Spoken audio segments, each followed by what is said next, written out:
안녕하세요. 부동산 또박입니다. 경매반 회원님들을 위한 오리엔테이션 두 번째 시간으로 완전 기초적인 경매 용어에 대해서 알아보는 시간을 갖도록 하겠습니다.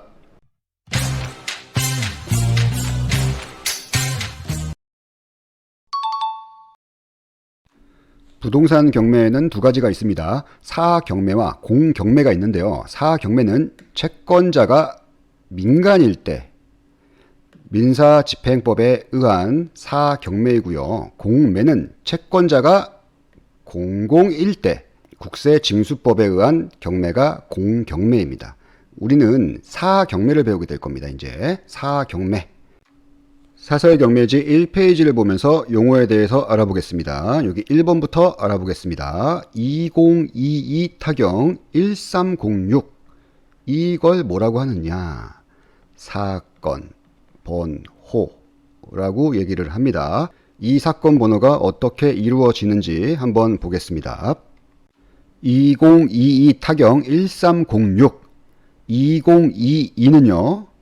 접수 연도를 이야기합니다. 2022년에 접수된 경매이다 라고 생각하면 됩니다. 타경은 기타 경매로 이제 알고 있는데요. 정식적으로는 사건 부호라고 얘기를 합니다.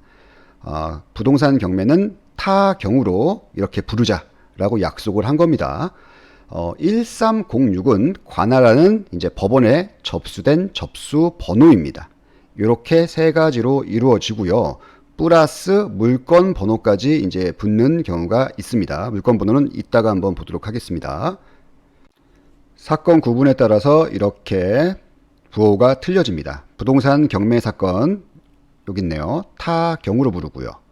그리고 우리가 부동산 인도 명령 사건 할 때는 여기 타인으로 부릅니다. 그리고 여기는 집행법이죠. 여기는 이제 신청. 우리가 보통 이제 가압류 신청 많이 하죠. 가압류, 카단이라고 부릅니다. 이렇게. 가압류. 그리고 이쪽에 민사가압류 합의 사건 같은 경우는 카합이라고 부르고요. 이렇게 사건 유형에 따라서 부르는 용어가 틀립니다. 한번 쭉 보시고요.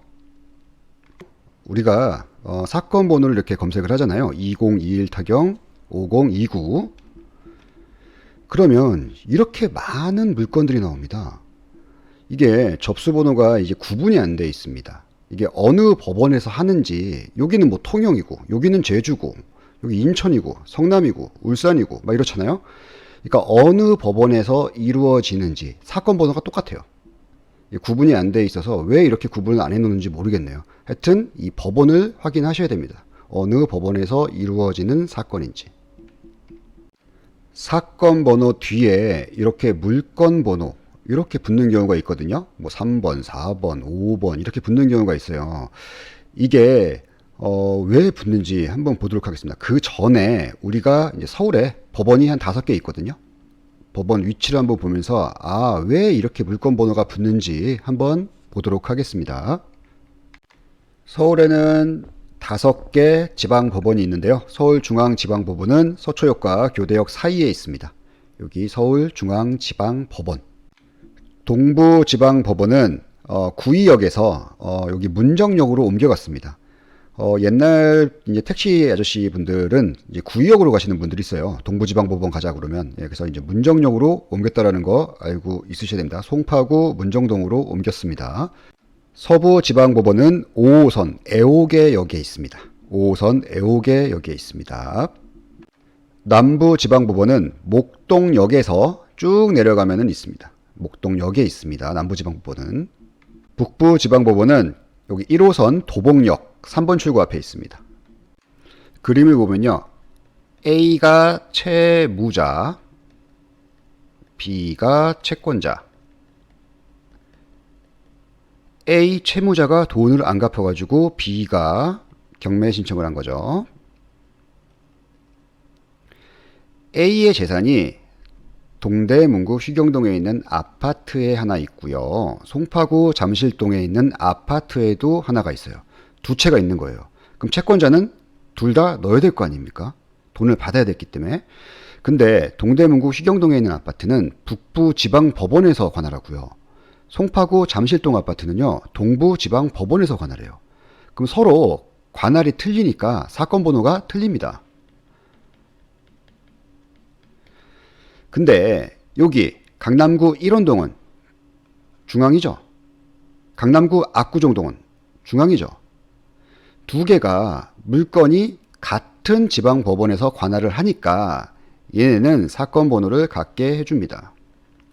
사건 번호가 같으니까 구분을 해야 되잖아요. 물건 번호로 해서 이렇게 여기를 2번, 여기를 1번 이런 식으로 나누게 됩니다. 그래서 물건 번호가 이렇게 있냐 없냐.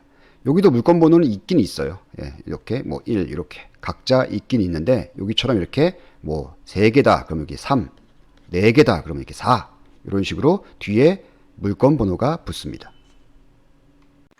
네, 이제 1번은 다 했고요. 예, 2번 서울중앙지방법원 1개 2022년 12월 13일 화요일 10시.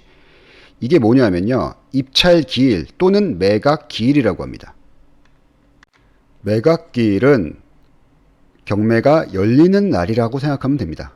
경매장이 이게 법원에 있잖아요. 그러니까 이제 엄숙하고 어려워하시는데요. 매장이에요, 매장. 그럼 뭐입니까? 경매, 시장.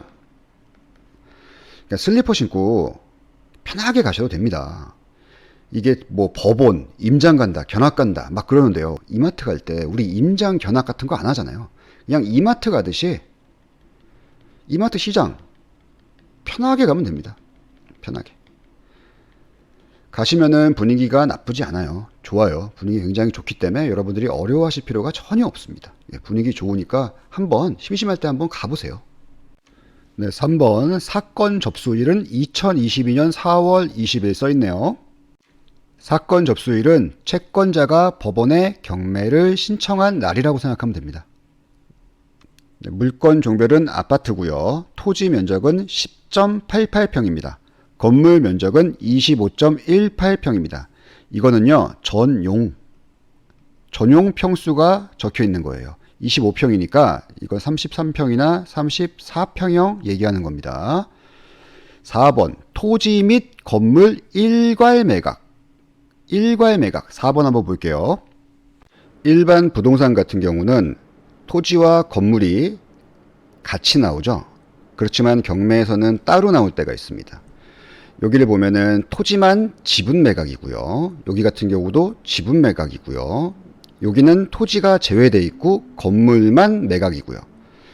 그래서 같이 나오는 경매 물건의 같은 경우는 일괄이라는 단어를 사용하게 됩니다. 그래서 완벽한 토지와 건물이 같이 있는 물건은 일괄, 요걸 확인하고 넣으셔야 됩니다.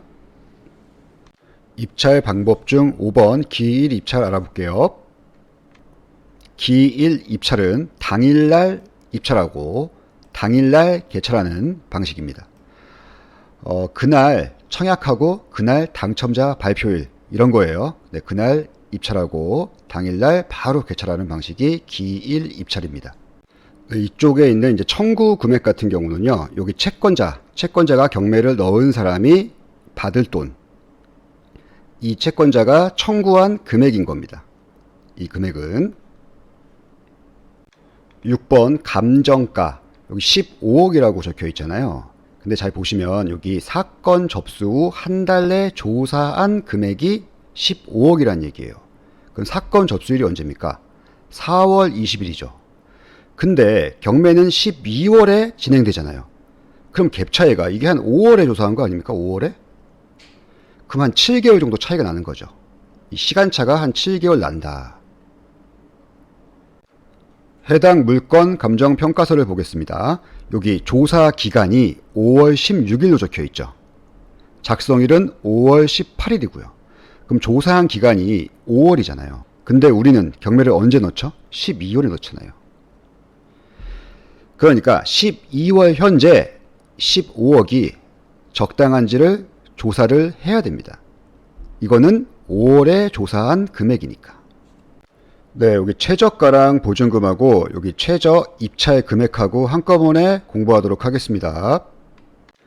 현재 감정가가 15억입니다. 근데 지금 생각해보니까 이게 너무 비싼 거예요. 그래서 유찰이 됐습니다. 아무도 경매에 들어가지 않아서 유찰이 되면 처음 감정가에 20, 30% 정도 저감이 됩니다. 그러면 20% 저감이 됐다고 생각을 해보세요. 한번 유찰이 된 겁니다. 그럼 이제 12억이 돼 있죠. 최저가가. 그럼 이게 현재 최저가가 되는 거고요. 이거는 15억은 과거 최저가가 되는 겁니다. 그러면 우리가 12억보다 높게 써야 될 거 아닙니까? 그래서 만약 내가 13억에 입찰한다. 그러면 보증금을 낼 때 이 입찰 금액의 10%가 아니라 현재 최저가 있죠. 현재 최저가 12억의 10% 이렇게 보증금을 내는 겁니다. 입찰 보증금 10%는요. 법원에서 제공하는 봉투에다가 한 장으로 된 자기압 수표로 넣으시면 됩니다. 뭐 단위가 100원, 10원 막 이렇게 쪼개지는 경우가 있습니다. 이럴 때는 올림하셔가지고 준비하시면 됩니다. 경매지 1페이지에 나와 있는 내용만으로도 굉장히 생소하시고 어려우셨을 텐데 잘 들어주셔서 감사합니다. 고생하셨습니다. 다음 시간에 다시 뵙겠습니다.